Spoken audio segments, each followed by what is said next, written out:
Welcome to 4 Women, 4 Decades Life Lesson Conversations. In this series, we're talking to people from around the world about their experiences of life and how their experiences and challenges have helped them see life through new eyes and a new perspective.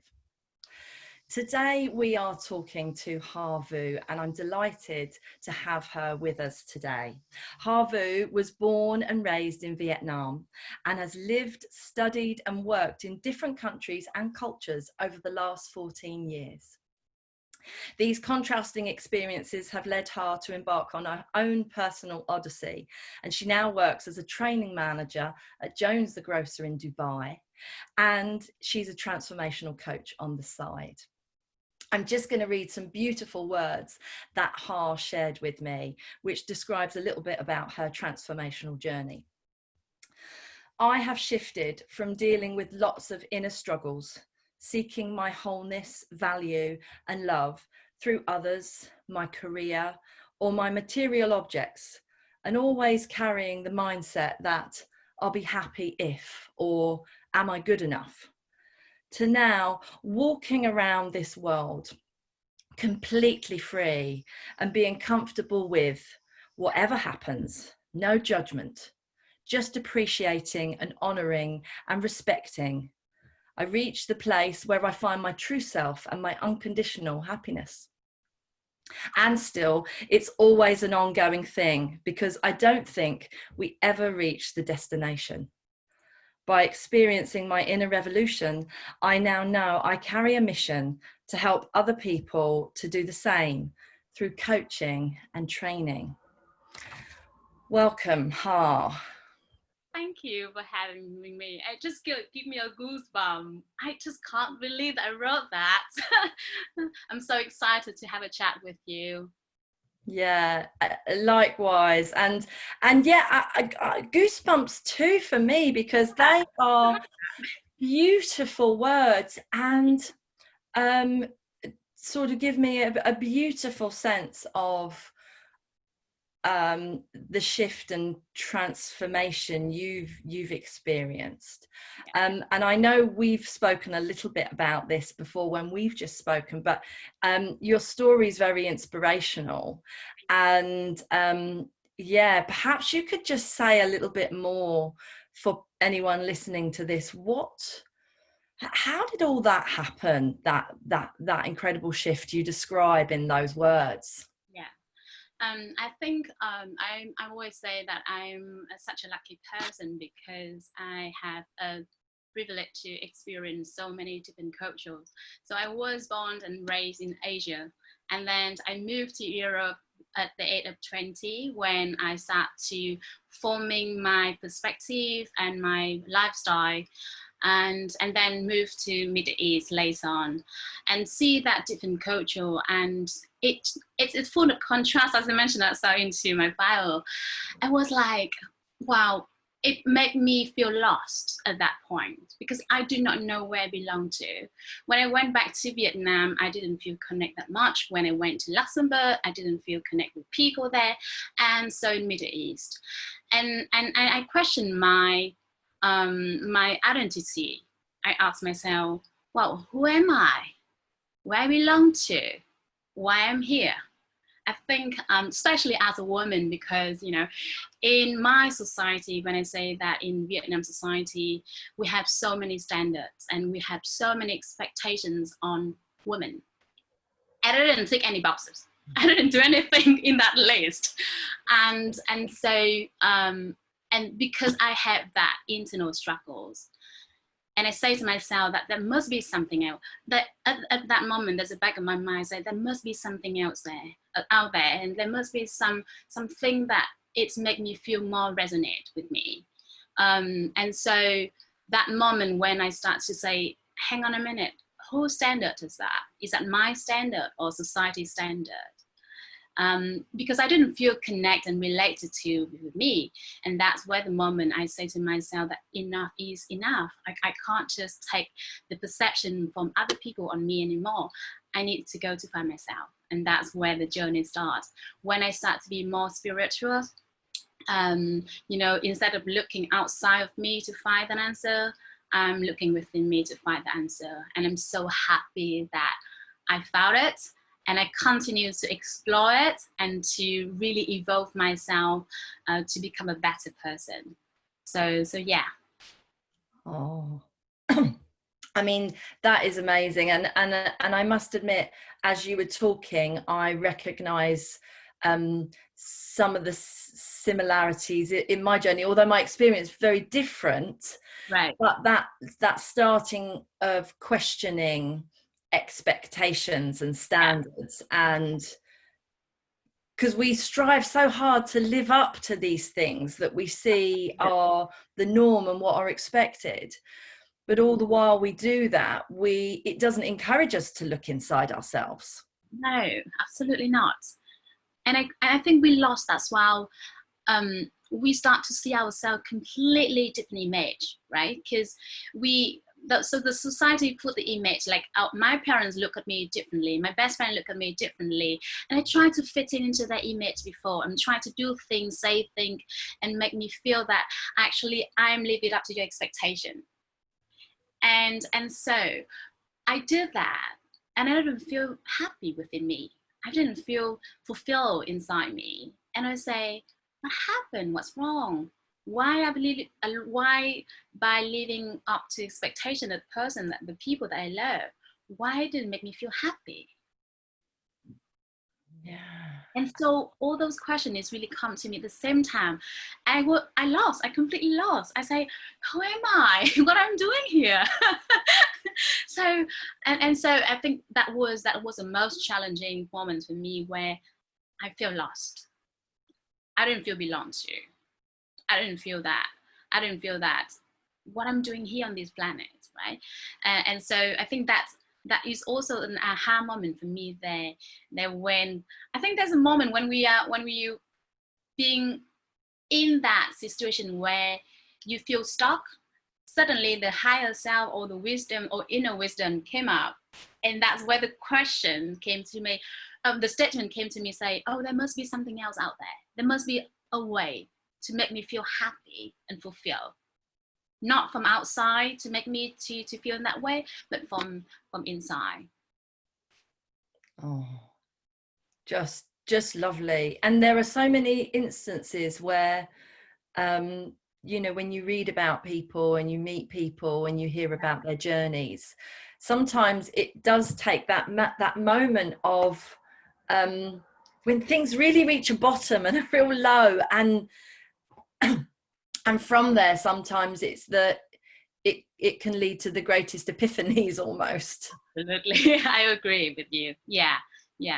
But like, I don't know what about you, but for me, I have shifted my mindset from why me, like why was Buddha in that experience become actually this is the best thing ever happened to me, because it's helped me to shift my perspective, because it helped me to find who I am, because it's helped me to know that what's important to me, what are my values, and why I'm here and where I belong to. And I think that's so important question that most of us do not know how to answer it. And I'm so grateful and so happy that because of those experience, because those moments when I feel inner struggle, and that's where I find my answer. Yes. And isn't that amazing, that shift from feeling like at the moment when it was happening, Right. who am I, where do I belong? Yeah. It all feels very hopeless. Right. But hopefully, now step into the future and you can see how the dots all joined, and how actually that moment where everything reached that place and you didn't know where you belonged, that Right. moment, now you see that as a critical part in your learning journey, and you wouldn't be without it. And isn't it just incredible that at the time, people can be going through the most horrendous things, Right. but it's actually such an invitation for learning and growth, because Right. there's something to see that you just haven't seen yet. Yeah, yeah. And I think you say something's very important for learning and growth as well. So I remember that as a kid, I was identified as a very good, well-behaved kids, and my parents have some certain expectation on me, and so I act in the same way. And sometimes it's even as well, it can be some sort of a limited beliefs on me too, that I'm not good with math, or I'm very messy, and those kind of things make me believe that I'm messy, I'm not good at math, or there's so many things, and I have to really unlearn all those things in order to relearn and to find myself. And I think as a woman, we have more struggle than men, just because the society expect more from us in a different perspective and different aspects, I think. As a daughters, as a wife or girlfriends or a mothers, right? And so that's the moment we need to say to ourselves that, hey, it is what you expectation impose on me. It's not who I am. I need to find my voice first, and I need to define myself, just not you. It's not the outside of me who define me. It's gonna be me who define me. Yeah, and what you say about how we are, it's really ingrained, some of these patterns we've got into of pleasing others and living up to expectations. Right. And we often just don't question it because it's just the way life is. Yeah. Been reading Playing Big by Tara Mohier, and there's this chapter on, and it's all about women and learning to play bigger, and unlearning some of the unhelpful stuff we've Right. had on our journey. But there's a chapter on good student habits or something like that, and talks about this, right from when we're at school, having these good habits about working hard and listening to authority, and acting in a way that's expected, and being praised for the good behavior, and we seek that praise and validation, and we carry it Yeah. through. But Yeah. in actual fact, and it's no massive wrong, but if it comes to us wanting to play bigger in the world, to make bigger contributions in the world, to help people and ourselves unlearn some of the things that limit us, these are things that can get in our way, and enabling us to see, that's a standard that we're all living to, but it's It's I think, yeah, it's a standard that society living to, but sometimes it may not resonate with us, right? And I always stand on authenticity, on real, on being real, and so if we leave it up to some expectation, then we're not being real and authentic as who we are as a person. And I see that just not only me, I've seen so many people have the same struggle, especially women. And just because, as you just say as well, that we being praised for living up to standards, and so we seek out for validation. And that's why it leads to the point that we do not love ourselves. And so I don't know, like, you've got a daughter as well. And I just really question this, that why, and I'm saying from my own personal experience, why we're not taught when we was a kid to love ourselves, to embrace all part of ourselves. It's such a huge question, Right. it seems that should just be so obvious, and what we are all doing. The thing is, I think we all, even those that think they are living authentically, it's innocently done, isn't it? Yeah. It's just so funny when I just ask that question, like why we're not living. And that's why when I say earlier that I had to really unlearn everything, that the beliefs and expectations on me in order to relearn what it means to me, for me. And the first lesson which I've learned over the past 14 years is to love myself. You know, in Vietnam, as a woman, we're taught to be respectful everyone, and we have to put other people first, and we have to put ourselves last. We taught that being like love ourselves means that being selfish. So, interesting. And we taught to be sacrificed for families and for the people we love. I think it just comes from the traditions from the country, because you know we have the war in the past, right? So during the war, the women stay at home, and then they have to take care of everything in the family. So they have to sacrifice husband and sons and all the men in order to, you know, to let them to go to the frontier and to fight the battle. And so it's really affect as well into the image of the women, of great women in Vietnam, and that's what I was taught before. Yes, and everything you're describing about Vietnam, obviously culturally it's different, but still this the roles we play and what we give of ourselves, Right. and almost leave ourselves to the last, you know, that that is happening, you know, in the Yeah. UK just as much. And I wouldn't necessarily exclude men from that conversation, but there is something from the generations of women where we've, you know, we've played those roles and been rewarded and praised for being selfless. Yes. Yeah. And because that's seen as the ultimate, like, you know, behavior, or maybe you know, a standard expectation, like kind of nonsense. But it's so frequently I'll be speaking to women, either in a coaching relationship or just with friends, and there's genuine guilt expressed when they're sort of doing things for themselves, you know. Yeah. And it's really interesting, this deep-seated guilt of not playing up to the roles and expectations. Yeah, and then just so I don't know. I mean, I hopefully that our new generations in the future will shift that mindset, and to really let.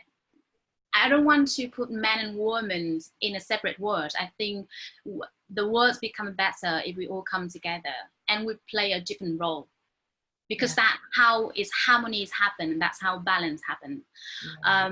But I want people, like I want women need to learn how to love ourselves first, because we tend to really not love ourselves. Yeah. We depend so much on other people to love ourselves. And if I don't know, everyone happened to listen to this conversation between me and you, I hope they know that self love is not selfish. Because this is what I've learned from my own personal experience. When I start to love myself, I start to not judging myself, and so I start to appreciate and embrace every part of myself. When the moment I did that to myself, I start to see other people as the same. So I do not judge other people. I be more compassionate and more understanding and more like being kinder to myself, because I'm kinder to myself, so I'm kinder to other people as well. So literally, it's like you need to water yourself first, right, before you water other people, and that's what I think it's very important, that you need to got that self love. And I think that, you know, it's so huge, this piece. And equally I've seen that in my own journey, that as I've just fallen in love really with all of me, and just, yeah, living with less judgment and criticism Right. about my perceived imperfections. um and yeah, and it's about like feeling more kindness and compassion. And it's really interesting because we have this question of self-love, Right. and so what does that mean? I think that'd be a really interesting thing for us to just explore for a while, because there, you know, there's practical things you can do about taking time, and things that if people looked they could see you were, you know, Yeah. taking time for yourself. But Right. then there's a whole piece, and I think this is where probably we're pointing to more, around actually this inner dialogue that we might have about ourselves, and actually seeing that as being noise and not true. Right. Right. Yeah. I agree with you, because I think sometimes I always say that actually, you know what? We tend to live our mind. We're not living our life. And we live it up with that, all that noise in our head. We just like trust that noise. But I think we have a conversation before that all those noise come from the past experience. You know? The thoughts that we have, it literally, it's just a collections of all the memories from past experience, or our imaginations, and it's nothing to do with the reality. And most of the time, it roots in fear.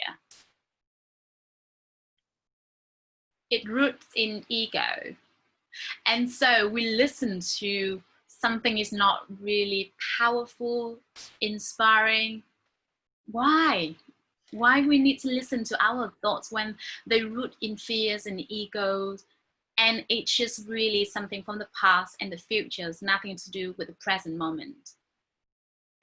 Yeah. We shouldn't trust our thoughts. And exactly, and the more I've seen this, and don't get me wrong, like they're very compelling, and like the next person I will fall for them, but less, much Right, less so, because I've seen the value in just questioning. right, um and if the quality of feeling doesn't feel good, if I sense that feel, you know, the yeah, it's almost like the vibes of the feeling will tell me whether it's worth trusting or not, because you can sense that fear, that insecurity, that kind of ego. So um so yeah, and I used to, you know, always see me and then what I lacked supposedly in my own critical voice. exactly. It's just not only you. I think it's everyone. We always stand in the place of lack, fear, ego, Mm. and life's supposed not to be like that, right?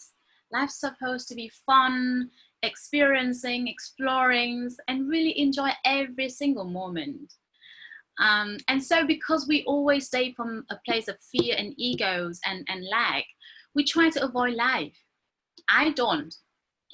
So when experience, and that's what it's come back to the things that I said earlier, is that first when I thought about my experience, I thought, why me? But right now, when I thought about my experience, I say, oh, I'm so grateful, thankful for that, because it made me have more understanding and more insights about what mattered to me.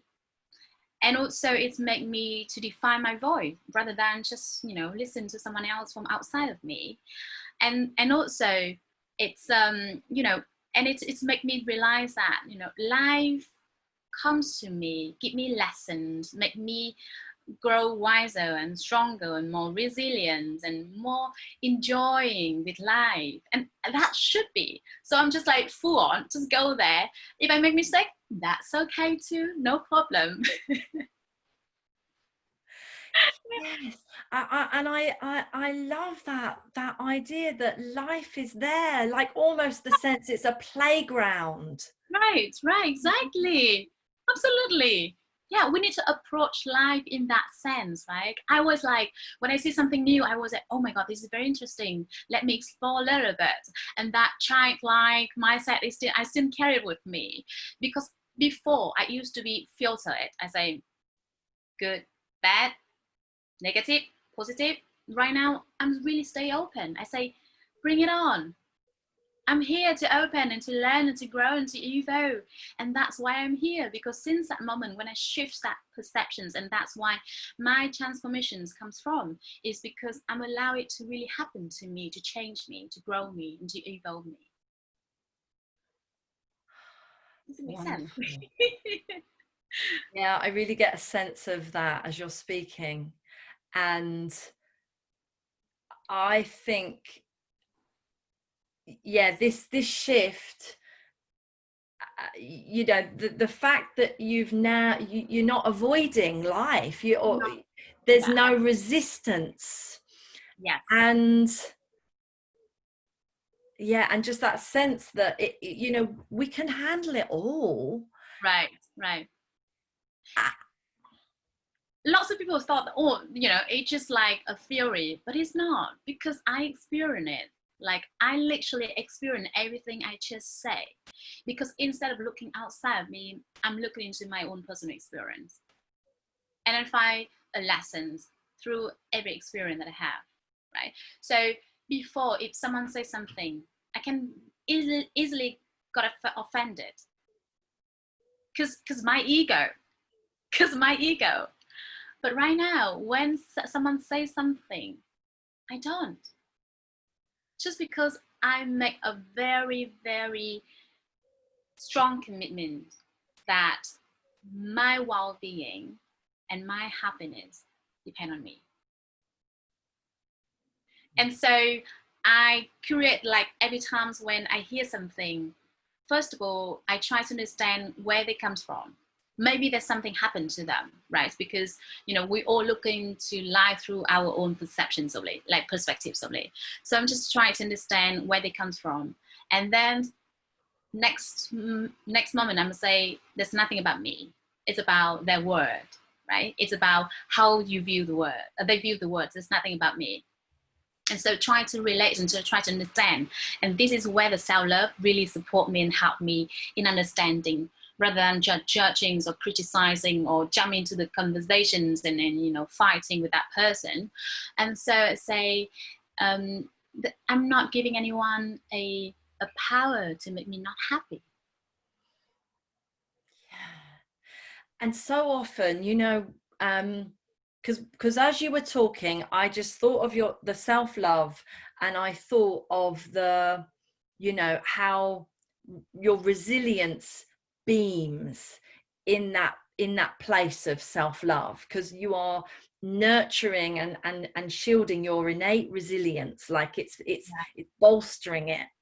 And and yeah, so there'll always be criticism, or there'll be things, or people will have a different opinion, and when we're not loving ourselves, you know, it's really easy to take that and think there's something wrong. And fair enough, there might be something we might want to tweak or shift. It's not to say that we wouldn't listen to to comments from other people, right? The yeah, opinion or feedback from other people. Yeah, yeah, um but yeah, it's always saying more about them and the way they see the world than anything really about us. And that's a huge shift. Very yeah, powerful. yeah. And if, I mean, I said that if I can achieve it, everyone can achieve that. It's just because we just need to change the way we see things. That's it. And you know, for anyone who's kind of watching this and thinks, well, that sounds wonderful, what are my first steps on that journey? And obviously that'll look different for everyone, but is there any kind of practical things you could say that have been helpful for you? Yes. So I meditate since 2005. 2015, sorry, 2015, which is about 5 years ago, and it's constant practice. Lots of people say that I don't have time, but you should meditate, because it's really allow yourself to, you know, God still. That is the moment when you spend time with yourself. You're not spend time with anyone else, but when you spend time with yourself, your inner self, because you have to face your thoughts, right? And also when you start meditating, don't judge yourself, because if any thoughts come to your mind, just remember one thing, that your thoughts are yours, but not you. And also journaling. I journal every day. It's like the fact that because I'm living far away from home and I'm moving to a different country, yes, I have my friends, but not all the time that I can talk to them. So I turn myself, become my best friend by writing journal. And I just like, and that's why I say, like, woman mind is normally like a spaghetti. I do I say that? Because we just everything with everything. So by writing, it's allowed me to put my thoughts onto the paper and allow myself to see it clearly. And so I say, oh, actually, is that not that bad? It's just not like, because you keep it here, so it's connect to other story. So it's overwhelm yourself, and that's not healthy at all. Journaling is one of the best things I ever done to myself. And I journal when I was a kid, actually. I stopped for about 10 years, and then, I start again, because I know that how important it is for me to talk to myself. Like that, where you have a committee with yourself, right? A meeting with the whole committee within yourself, fear and doubts and egos, everything's put it out there. And when you see through that thoughts, you will be able to see what is true and what is not true, what you need to listen to and what you not listen to. And so that is the second thing. I'm very conscious about my thoughts. I watch my thoughts a lot. And it is because I meditate, so I will be able to differentiate between my thoughts and my inner self or wisdom self, whatever you call it. So when I watch my thoughts, I was like, hang on. So it's like you're watching, and you will be identify what is good, what is not good, right? So I observe my thoughts a lot, but not attached to my thoughts. Just like an observer of my thoughts only, and I stand back a little bit and say, watching it from far, and then I will be able to act on what I think is good for me and what I think is not good for me. And you know what, Natalie, I changed myself a lot in terms of I lean more into my power as a woman. So when I say that is at my 20, I would touch that, all that image about women, but at the same time, you have to be strong and you have to be independent and you have to be, like go-getters and action-oriented.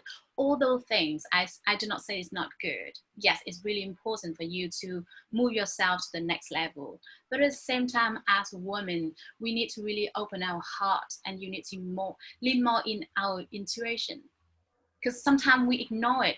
And I think it comes to the fact that we say earlier that we don't know what topic we're going to talk about. I say, let's be spontaneous. Let that flow and that wisdom rise up when we talk, because that is us as women. Yeah. And yeah, that's incredible. And it's like putting more value on that intuition and wisdom, isn't it? Because I put more value on that now, and I didn't used to, because I used to value more